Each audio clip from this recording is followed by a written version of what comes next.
Good morning class 8। बेटा आज हम लोग अपना चैप्टर नंबर 15 स्टार्ट करेंगे, some natural phenomena. Natural phenomena, okay. So phenomena means क्या होता है, जो हमारी एक्टिविटीज होती हैं, जो नेचुरल एक्टिविटीज होती हैं, तो वही हम लोग आज में पढ़ेंगे। तो in class 7 you read about wind storm and cyclone. Class 6 में हम लोग विंड स्टॉर्म और साइक्लोन के बारे में पढ़ चुके हैं। Okay, you learn that cyclone and cause a lot of damage to a human life and property. हम लोगों ने पढ़ा था कि साइक्लोन या ये जो स्टॉर्म और ये सब थी, क्या करते थे, हमारी लाइफ में बहुत बुरा इम्पैक्ट डालते थे और बहुत सारी प्रॉपर्टी को ये लोग डैमेज कर देते थे। You also learn that we can protect ourselves from this destructive phenomena to some extent.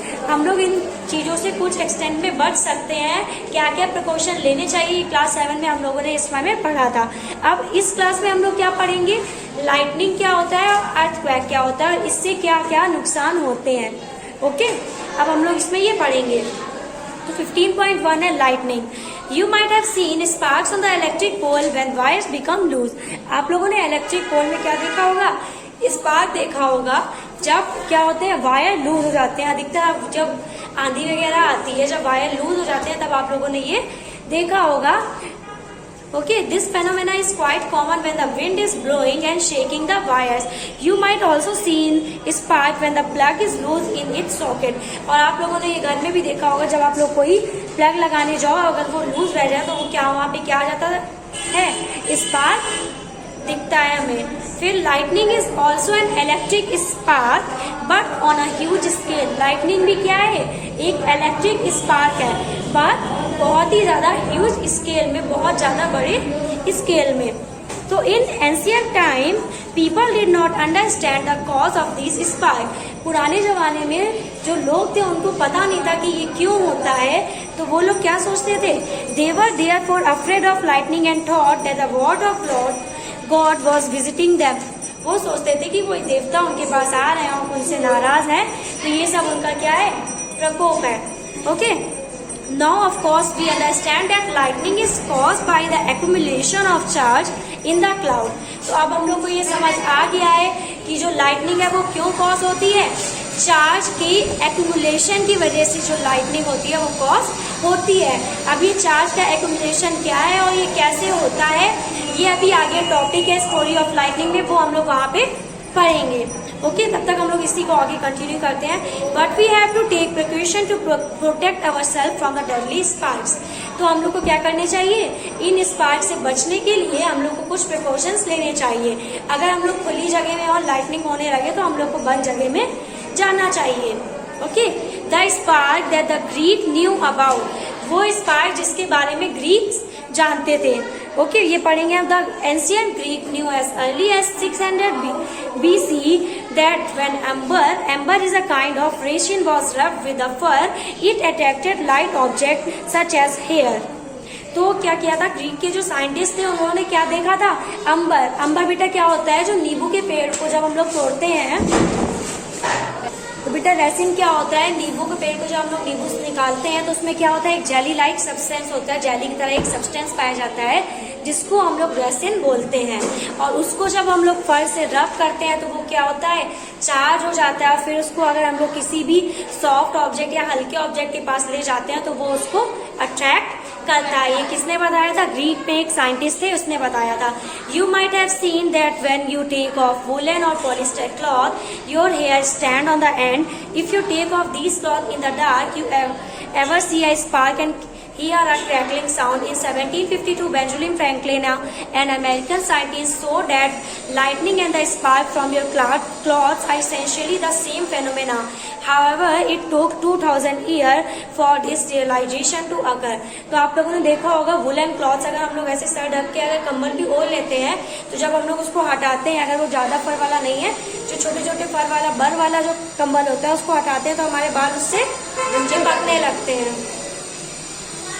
तो बूझो क्या कह रहा है, I wonder why they took so many years to realise the similarity. तो बूझो सोच रहा है ये लोग 2000 साल क्यों ये सब करते रहे, इनको इतना टाइम क्यों लग गया, बल्कि वो जो फ्रैंकलिन जो ग्रीक के साइंटिस्ट है वो इतना पहले ही बता चुके थे कि ऐसा होता है। तो पहले उसे समझा रही है, scientific discoveries are result of hard work by many people, it can sometime take a long time. तो वो बता रही है जो साइंटिफिक डिस्कवरीज होती है वो बहुत ज्यादा टाइम लेती हैं और कभी कभी वो बहुत ज्यादा ही टाइम ले लेती हैं।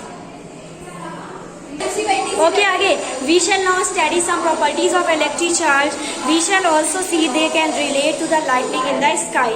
Late us perform some activity to understand the nature of electric charge. ये आप लोगों ने किया भी होगा एक्टिविटी, वो स्केल को ऐसे बाल में रब करके अगर आप लोग छोटे छोटे पीसेस उड़ाएंगे तो वो क्या करते हैं, उसके ऊपर अट्रैक्ट करने लगते हैं। उसके बाद है charging by rubbing. When a plastic refill is rubbed with polythene it acquires a small electric charge. अगर हम लोग प्लास्टिक, हाँ, तो when a plastic refill is rubbed with polythene it acquires a small electric charge। अगर हम लोग plastic refill को polythene से रब करेंगे तो उसमें क्या हो जाएगा, इलेक्ट्रिक चार्ज आ जाएंगे। Similarly when a plastic comb is wrapped with a dry air it acquires a small charge। आप लोगों ने देखा होगा प्लास्टिक कॉम्ब में जब हम लोग कंघी करते हैं ड्राई, जब हम लोग के बाल सूखे होते हैं, तेल वगैरह नहीं लगा होता है, तो क्या होते हैं हमारे बाल जैसे ऐसे कंघी को हम लोग धूप करते हैं तो उसमें चिपकने लगते हैं। देखा है कभी? ठीक है, तो बाल क्या चिपकने नहीं लगते हैं, लेकिन जैसे दूर करोगे तो उसमें अट्रैक्ट होते हैं, क्योंकि प्लास्टिक कॉम्ब क्या हो जाती है हमारी उस समय चार्ज हो जाती है और हमारे हेयर क्या है बहुत लाइट ऑब्जेक्ट है तो वो उसमें अट्रैक्ट होते हैं। ओके, तो these object are called charge object. जो ऑब्जेक्ट रब करने में चार्ज होते हैं उन्हें हम लोग क्या बोलते हैं, चार्ज ऑब्जेक्ट बोलते हैं। In this process charging the refill and the plastic comb polythene and hair also get charge. अब हम लोग की एक्टिविटी 15.2 का टेबल फिल करना है, जल्दी से फिल करो। रिफिल को अगर हम लोग पॉलिथीन क्लॉथ से रब करेंगे तो वो क्या हो जाएगी, अट्रैक्ट करेगी और चार्ज हो जाएगी, होगा। उसके बाद बैलून को जब पॉलिथीन से हम लोग रब करेंगे वो भी अट्रैक्ट करेगा और चार्ज हो जाएगा। इरेजर भी क्या करेगी, अट्रैक्ट करेगी और चार्ज हो जाएगी। लेकिन जो स्टील स्पून है वो चार्ज नहीं होगा क्योंकि वो किसका है, मेटल का है, और मेटल रब करने से, पॉलिथीन वगैरह से रब करने से चार्ज नहीं होते हैं। उसके नीचे आप एक और बढ़ा दो, क्वाइन लिख लो। क्वाइन को अगर हम लोग पॉलिथीन से रब करेंगे तो वो भी चार्ज नहीं होगा, ना ही वो किसी चीज को अट्रैक्ट करेगा। उसके बाद अपनी प्लास्टिक स्केल लिख लो, ठीक है, तो वो क्या हो जाएगी, चार्ज हो जाएगी और अट्रैक्ट भी करेगी। फिल हुआ? अभी आगे पढ़ो। फिर क्या है, types of charges and there interaction. कैसे, कितने तरह के चार्ज होते हैं, पता है कौन कौन से चार्ज होते हैं, पॉजिटिव होता है और एक नेगेटिव होता है, उनका इंटरेक्शन कैसे होगा। तो एक्टिविटी हमें दी गई है 15.3, इसको अभी आप लोग रीड कर लीजिएगा, मैं बता देती हूँ इसमें क्या है। आपको 2 बैलून लेने हैं, उनको रिफिल की मदद से टांगना है, फिर उसको वुलन क्लॉथ से रब करना है। जब दोनों को हम लोग वुलन क्लॉथ से रब करेंगे तो वो क्या करेंगे, एक दूसरे से दूर जाएंगे। और दूर क्यों जाएंगे, क्योंकि दोनों में क्या हो जाएगा, सिमिलर चार्ज हो जाएगा और वो दोनों एक दूसरे को रिपेल करेंगे, इसलिए वो एक दूसरे से दूर जाएंगे। उसके बाद हम लोग को ऐसे ही सेम चीज करनी है रिफिल के साथ। 2 रिफिल को अट्रैक्ट करना है और अगर 2 रिफिल्स को रब करना है, और जब उन दोनों को हम लोग आसपास रखेंगे तो वो क्या होंगे, एक दूसरे से जुड़ जाएंगी, क्योंकि दोनों में क्या है, सेम चार्जेस है। लेकिन अगर हम लोग एक रिफिल लें और बैलून लें, उन दोनों को एक दूसरे के पास ले जाए चार्ज करके, तो वो क्या करेंगे, एक दूसरे के पास जाएंगी, क्योंकि दोनों में क्या है, डिफरेंट चार्जेस है और वो दोनों एक दूसरे को अट्रैक्ट करेंगे। तो इसमें समरी क्या आई, a charge balloon repel a charge balloon, a charge refill repel a charge refill. 2 चीज अगर सेम चार्ज किया है तो एक दूसरे को रिपेल करेंगी, लेकिन अगर अपोजिट चार्ज है जैसे अ charge balloon attract the charge refill, अगर अपोजिट चीजें हैं, अलग चीजें हैं, तो वो एक दूसरे को अट्रैक्ट करेंगी। आया समझ?